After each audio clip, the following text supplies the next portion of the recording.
નમસ્કાર વિદ્યાર્થી મિત્રો, સંચાલનના સિદ્ધાંતો બીજા પ્રકરણમાં આજે આપણે સંચાલનની વિવિધ વિચારધારાઓ એના વિશે અભ્યાસ કરીશું. આપણા અભ્યાસક્રમમાં સંચાલનની 3 પ્રકારની વિચારધારાઓ મૂકેલી છે.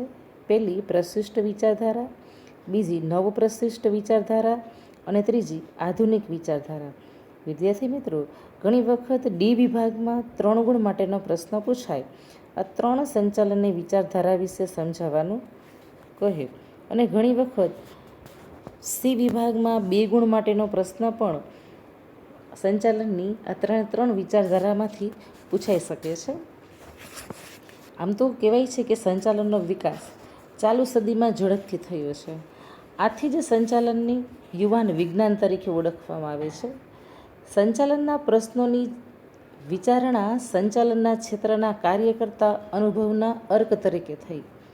પરિણામે સંચાલનના વિવિધ સિદ્ધાંતો છે એ સ્થપાયા. વિવિધ લેખકોએ સંચાલનના સ્વરૂપને વિવિધ દ્રષ્ટિબિંદુથી સમજવાનો પ્રયત્ન કર્યો છે. તેના કારણે સંચાલનના ક્ષેત્રે વિવિધ અભિગમો અને વિચારધારાઓ છેનો વિકાસ થયો છે. આ રીતે સંચાલનની વિવિધ વિચારસરણીઓ પર આધારિત વિવિધ વિચારધારા, જેને આપણે અભિગમો પણ કહી શકીએ, એનો વિકાસ છે એ થયો. અને આપણા અભ્યાસક્રમમાં 3 પ્રકારની સંચાલન અંગેની વિચારધારાઓ છે એ સમાવવામાં આવેલી. પ્રશિષ્ટ વિચારધારા, નવપ્રશિષ્ટ વિચારધારા, જેમાં વર્તન સંબંધી વિચારધારાનો પણ સમાવેશ થઈ ગયો છે, અને ત્રીજી આધુનિક વિચારધારા. વિદ્યાર્થી મિત્રો, સંચાલકીય ક્ષેત્રે થયેલા વિવિધ સંશોધનો, અભ્યાસો, પરિણામો એના આધારે સંચાલનની વિચારધારાઓનો વિકાસ થયો. સમય અનુસાર દરેક વિચારધારાઓ તેના વિશિષ્ટ દ્રષ્ટિબિંદુની રજૂઆત છે. આ વિચારધારાઓમાં પણ અનેક સંચાલન શાસ્ત્રીઓએ અલગ અલગ મત આપી અને જુદા જુદા સિદ્ધાંતો આપ્યા છે. તેથી તેમાં અનેક શાખા કે પ્રશાખાઓ છેનો વિકાસ થયો. તેને સંચાલનની વિચારધારા કે સંચાલનના અભિગમો કહેવામાં આવે છે. વિદ્યાર્થી મિત્રો, ઘણી વખત 2 ગુણ માટેનો પ્રશ્ન સી વિભાગમાં પૂછાય કે સંચાલનની વિચારધારા એટલે શું, અથવા તો સંચાલનના એના અભિગમો એટલે શું, તો એનો તમને અહીં જવાબ મળેલો છે, જે આપણે યાદ રાખીશું. સંચાલનની વિચારધારા, અહીંથી એનો અર્થ શરૂઆત આપણે કરીશું, જે તમને અહીંયા કાઉન્સ કરીને બતાવું છું. સંચાલનની વિચારધારામાં આપણે પહેલાં પ્રશિષ્ટ વિચારધારા છે એના વિશે અભ્યાસ કરીએ. સંચાલનની વિચારધારા 19મી સદીના અંત સુધીમાં જે વિચારધારા રજૂ થઈ તે વિચારધારાને પ્રશિષ્ટ વિચારધારા તરીકે ઓળખવામાં આવે છે. ફરીથી વિદ્યાર્થી મિત્રો, અહીંયા ખાસ આપણે અંડરલાઈન કરશું પ્રશિષ્ટ વિચારધારા. તો એનો અહીં અર્થ કે 19મી સદીના અંત સુધીમાં જે વિચારધારા રજૂ થઈ તે વિચારધારાને પ્રશિષ્ટ વિચારધારા તરીકે ઓળખવામાં આવે છે. પાછો પ્રશ્ન આપણે આગળ જોઈએ વિદ્યાર્થી મિત્રો. બી વિભાગમાં અથવા તો વિકલ્પવાળો પ્રશ્ન એ વિભાગમાં અહીંયા હોઈ શકે. પ્રશિષ્ટ વિચારધારાના મુખ્ય પ્રણેતા કોણ હતા? તો એનો જવાબ પણ અહીંયા આગળ આપેલો છે. પ્રશિષ્ટ વિચારધારાના મુખ્ય પ્રણેતા સંચાલન શાસ્ત્રીઓ Frederick Taylor, Max Weber, Gilbert, Henry Gantt અને હેનરી ફેયોલ છે. તમને વિકલ્પવાળો પ્રશ્ન આડાવડો કોઈ પણ આમાંથી પૂછાઈ શકે. આ પ્રશિષ્ટ વિચારધારામાં ટેલરનો ફાળો ખૂબ મહત્ત્વનો છે. આજે તમને આટલા સંચાલન વિદ્વાનોના નામ આપેલા છે, તેમાં પણ પ્રશિષ્ટ વિચારધારામાં સૌથી મોટો ફાળો કોનો, એવો 1 માર્કનો વિકલ્પવાળો પ્રશ્ન હોય તો આપણે કહેશું કે એમાં ફ્રેડરિક ટેલરનો ફાળો ખૂબ જ મહત્ત્વનો છે, જે અહીંયા આપણે અંડરલાઈન કરીને આ બાબતને વધારે સમજશું. પ્રશિષ્ટ વિચારધારામાં ફ્રેડરિક ટેલરનો ફાળો ખૂબ જ મહત્ત્વનો છે. ફ્રેડરિક ટેલરે આપેલ વૈજ્ઞાનિક સંચાલનના સિદ્ધાંતો એ સંચાલન વિચારધારામાં આજે પણ પ્રસ્તુત છે. વૈજ્ઞાનિક સંચાલનનો અભિગમ એ રૂઢિગત પદ્ધતિને બદલે સમય અને ગતિના નિરીક્ષણ દ્વારા વૈજ્ઞાનિક રીતે રજૂ થયેલા સિદ્ધાંતોને અપનાવવાની તરફેણ કરવામાં આવે છે. વૈજ્ઞાનિક સંચાલનના સિદ્ધાંતોનું મુખ્ય પ્રદાન વ્યવસ્થા તંત્રમાં વિશિષ્ટીકરણ, ઉત્તેજક, વેતન પ્રથા, જવાબદારી અને કાર્યની વૈજ્ઞાનિક રીતે વહેંચણી બાબતે રહેલું છે. ઘણી વખત પ્રશ્ન તમને પૂછાય તો પાછું એનો આપણે અહીંયા જવાબ અંડરલાઈન કરશું વિદ્યાર્થી મિત્રો, કે વૈજ્ઞાનિક સંચાલનના અભિગમ એ રૂઢિગત એટલે જૂની પ્રણાલી, એના બદલે સમય અને ગતિ નિરીક્ષણ આપણે આગળ જોવાનું જ છે વિદ્યાર્થી મિત્રો. સમય નિરીક્ષણ અને ગતિ નિરીક્ષણ અને ભિન્ન વેતન દરની પદ્ધતિ, એમાં અહીંયા કીધું છે કે વૈજ્ઞાનિક સંચાલનનો જે અભિગમ એ રૂઢિગત પદ્ધતિને બદલે સમય અને ગતિ નિરીક્ષણ દ્વારા વૈજ્ઞાનિક રીતે રજૂ થયેલા સિદ્ધાંતોને અપનાવવાની એ તરફેણ કરે છે. વૈજ્ઞાનિક સંચાલનના સિદ્ધાંતોનું મુખ્ય પ્રદાન વ્યવસ્થા તંત્રમાં કઈ બાબત માટે રહેલું છે એનો જવાબ પણ આપણે અહીંયા મળી જાય કે વૈજ્ઞાનિક સંચાલનના સિદ્ધાંતોનું મહત્ત્વનું પ્રદાન વ્યવસ્થા તંત્રમાં વિશિષ્ટીકરણ, ઉત્તેજક વેતન પ્રથા, જવાબદારી અને કાર્યની વૈજ્ઞાનિક રીતે વહેંચણી વગેરે બાબત માટે રહેલું છે. તમને પ્રશ્ન પૂછાય તો એનો અહીં જવાબ.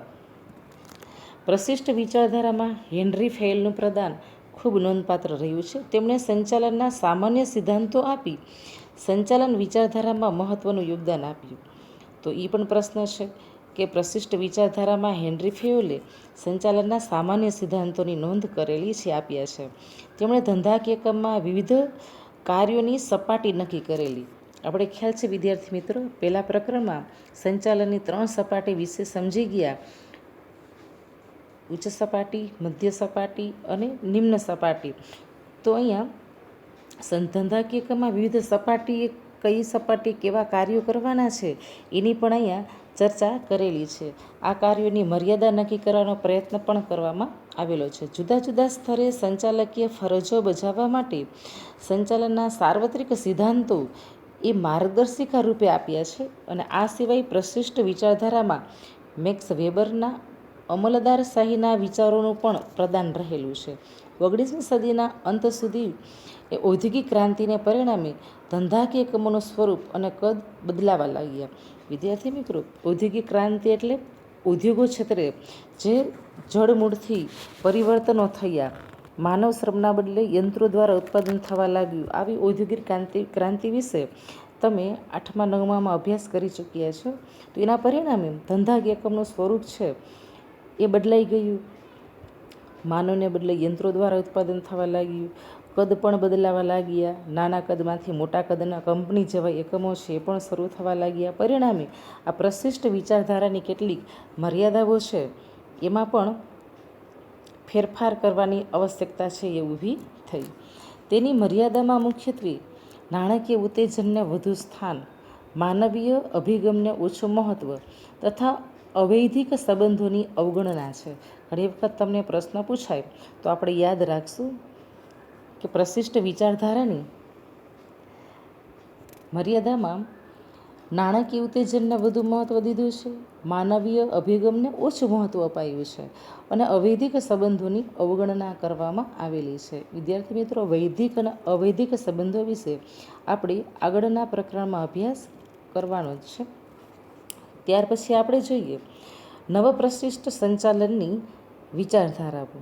નવપ્રશિષ્ટ સંચાલનની વિચારધારામાં પ્રશિષ્ટ વિચારધારાની કેટલીક ખામી એટલે કે એની મર્યાદાઓ રહેલી હતી. આ ખામી કે મર્યાદાઓને દૂર કરવા માટે કેટલાક સંચાલન શાસ્ત્રીઓએ તેમાં સુધારા કરીને નવા અભિગમો પ્રસ્થાપિત કર્યા, જેને આપણે નવપ્રશિષ્ટ વિચારધારા તરીકે આપણે ઓળખીએ. ઘણી વખત 1 માર્ક માટેનો પ્રશ્ન પૂછાય અથવા તો સી વિભાગમાં 2 ગુણ માટેનો પ્રશ્ન પૂછાય કે સંચાલનની નવપ્રશિષ્ટ વિચારધારા એટલે શું, એના વિશે લખવાનું કે તો એનો જવાબ આપણે અહીંયા મળી જાય કે ભાઈ સંચાલનની જે પ્રશિષ્ટ વિચારધારા છે એમાં કેટલીક ખામી હતી, મર્યાદાઓ હતી. એને દૂર કરવા માટે સંચાલન શાસ્ત્રીઓએ તેમાં નવા સુધારા કર્યા અને નવા અભિગમો છે સ્થાપિત કર્યા. તો એ જ નવપ્રશિષ્ટ વિચારધારા છે એ બની ગઈ. 19મી સદીના અંત ભાગમાં ઔદ્યોગિક ક્રાંતિ પછી એકમો એટલે કે ઉદ્યોગોનું સ્વરૂપ છે એ બદલાયું અને નવી સંચાલન તરહની જરૂરિયાત છે ઊભી થઈ. 20મી સદીમાં એની શરૂઆતમાં જ ઓસ્ટ્રેલિયન ઔદ્યોગિક મનોવૈજ્ઞાનિક એલ્ટન મેયો, ખાસ યાદ રાખજો વિદ્યાર્થી મિત્રો, એ વિભાગનો ખૂબ જ મહત્ત્વનો પ્રશ્ન. ઓસ્ટ્રેલિયન ઔદ્યોગિક મનોવૈજ્ઞાનિક એલ્ટન મેયો એના હોર્થોન પ્રયોગ આપણે ખાસ અહીં અંડરલાઈન કરીએ.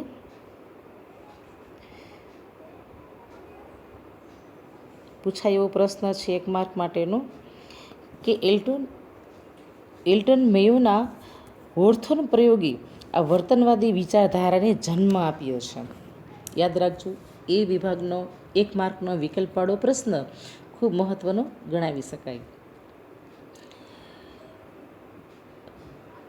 આ વર્તનવાદી વિચારધારાને એલ્ટન મેયોએ જન્મ આપ્યો, જે આપણે એને વૈજ્ઞાનિક રીતે એને હોર્થોન પ્રયોગો કરીને આ બાબત રજૂ કરેલી છે. તેથી એલ્ટન મેયોને નવપ્રશિષ્ટ વિચારધારાના પ્રણેતા તરીકે ઓળખવામાં આવે છે. પાછો 1 માર્કનો પ્રશ્ન યાદ રાખજો, નવપ્રશિષ્ટ વિચારધારાના પ્રણેતા કોણ, એ વિભાગનો પ્રશ્ન. તો આપણે કહીશું કે એલ્ટન મેયો. નવપ્રશિષ્ટ વિચારધારા સંચાલન અંગે વર્તનલક્ષી અભિગમ અને જૂથ વર્તન ઉપર ભાર મૂકે છે. પ્રશિષ્ટ વિચારધારાઓને આધારરૂપ રાખીને નવપ્રશિષ્ટ વિચારધારામાં અવૈધિક વ્યવસ્થાતંત્ર, માનવ વર્તન, માનવ સંબંધો, પ્રેરણા વગેરે તત્વોનો ઉમેરો કર્યો. અને આ વિચારધારામાં મુખ્યત્વે કોનો સમાવેશ થાય, કોને એની શાખાઓ રચેલી છે, કોનું યોગદાન છે, એવું કહીએ તો નવપ્રશિષ્ટ વિચારધારામાં મુખ્યત્વે એલ્ટન મેયો, રેન્સિસ લિકર્ટ, હસબર્ગ, ક્રિસ, આર્ગિરીસ, મેકગ્રેગર અને માસ્લો આ મુખ્ય યોગદાનકર્તાઓ છે એ હતા. ક્યારેક તમને 2 ગુણ માટેનો પ્રશ્ન પૂછાય તો આપણે પણ અહીંયા યાદ રાખશું. નવપ્રશિષ્ટ સંચાલન વિચારધારાની મુખ્ય પ્રશાખામાં માનવ સંબંધો કે વર્તનવાદી વિચારધારાઓ, સામાજિક તંત્ર વિચારધારા અને સામાજિક વ્યવસ્થા વિચારધારા મુખ્ય છે. જેમાં માનવ વર્તનવાદી વિચારધારા એ તમને અહીંયા આપેલી છે. આ માનવ વર્તન વિચારધારા એ જ વર્તન સંબંધી વિચારધારા છે, એને આપણે અહીંયા ઓળખશું. વર્તન સંબંધી વિચારધારા સંચાલન એ અન્ય વ્યક્તિ પાસેથી કામ લેવાની કળા છે. વિદ્યાર્થી મિત્રો, જે આપણે આગળ જ સમજી ગયા. આમ પ્રોફેસર ઉર્વિકે કહ્યું છે કે તમે તમારા માણસોને સાચવો, તમારા માણસો બાકીનું તમારું બધું જ સાચવી લેશે. વિદ્યાર્થી મિત્રો, ખૂબ જ મહત્ત્વની બાબત અંડરલાઈન કરવા જેવી છે. પ્રોફેસર ઉર્વિકે કહેલું છે. કોને કહેલું છે એ પણ તમને પૂછાય, બરાબર. અને પ્રોફેસર ઉર્વિકે શું કહ્યું છે એ પણ સરસ પૂછાય. કોટેશન છે યાદ રાખવા માટે. અને આ બાબતો આપણે કર્મચારી વ્યવસ્થા માટે પણ આ મહત્ત્વની ગણશું કે ઉર્વિક એમ કહે છે કે તમે તમારા માણસોને સાચવો, તમારા માણસો બાકીનું તમારું બધું સાચવી લેશે. તમે કર્મચારી કે વ્યક્તિ એ એકમના ખૂબ જ મહત્ત્વનું સ્થાન ધરાવે છે એવું આપણે અહીંયા બતાવવા માગે છે. સંચાલન વ્યક્તિ મારફતે થતું હોવાથી સંચાલન અભ્યાસ આંતરવ્યક્તિ સંબંધોનો અભ્યાસ બની રહે છે. સંચાલકીય કાર્યોનું અગત્યનું કેન્દ્રબિંદુ એ માનવ વર્તન અને માનવ સંબંધોનું છે. તેથી વર્તન સંબંધી વિચારધારામાં મનોવૈજ્ઞાનિક તારણોના ઉપયોગ દ્વારા કર્મચારીના કાર્યસંતોષ અને કાર્યક્ષમતા વધારવા ઉપર ભાર મૂકવામાં આવે છે.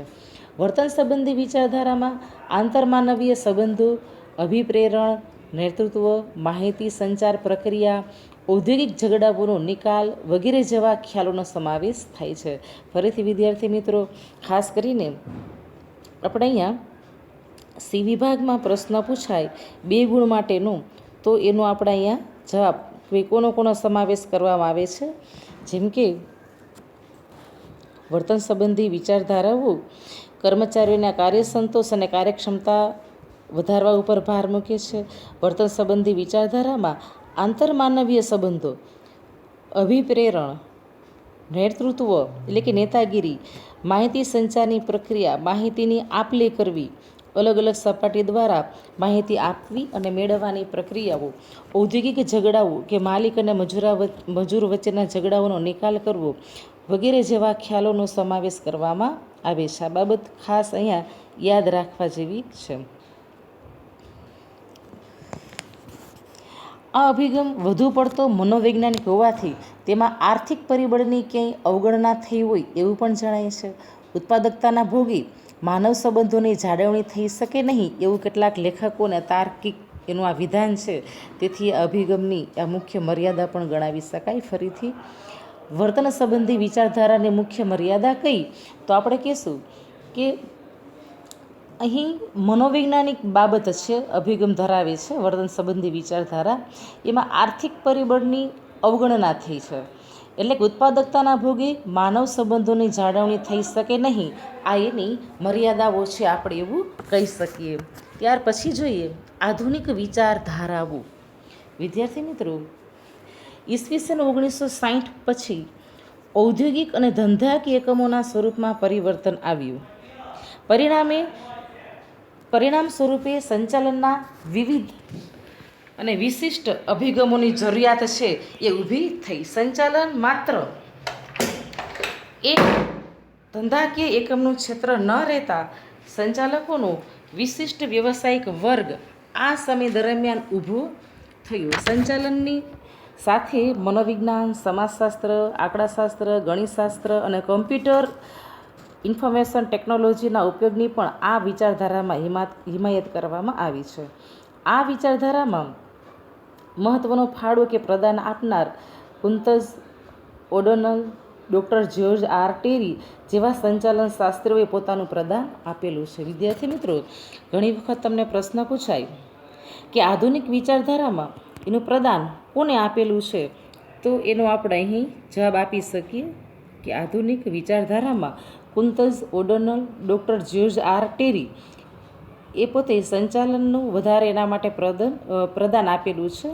આ ઉપરાંત Peter F Drucker, William Ouchi અને સી.કે. પ્રહલાદ જેવા સંચાલન શાસ્ત્રીઓએ પણ સંચાલનની આ આધુનિક વિચારધારામાં મહત્ત્વનો ફાળો આપેલો છે.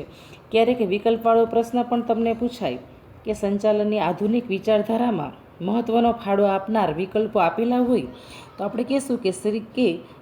પ્રહલાદ એનો પણ સમાવેશ થાય છે. આમ વિદ્યાર્થી મિત્રો, સંચાલનની 3 પ્રકારની વિચારધારાઓ એના વિશે આપણે અહીંયા અભ્યાસ કર્યો. પ્રશિષ્ટ વિચારધારા, નવપ્રશિષ્ટ વિચારધારા, જેમાં માનવ વર્તન સંબંધી વિચારધારા એનો પણ સમાવેશ થઈ ગયો, અને સંચાલનની આધુનિક વિચારધારાઓ. હવે આપણે આગળ પછી અભ્યાસ સંચાલનમાં ફ્રેડરિક ટેલરના સંચાલનના સિદ્ધાંતો વિશે અભ્યાસ કરીશું. ધન્યવાદ.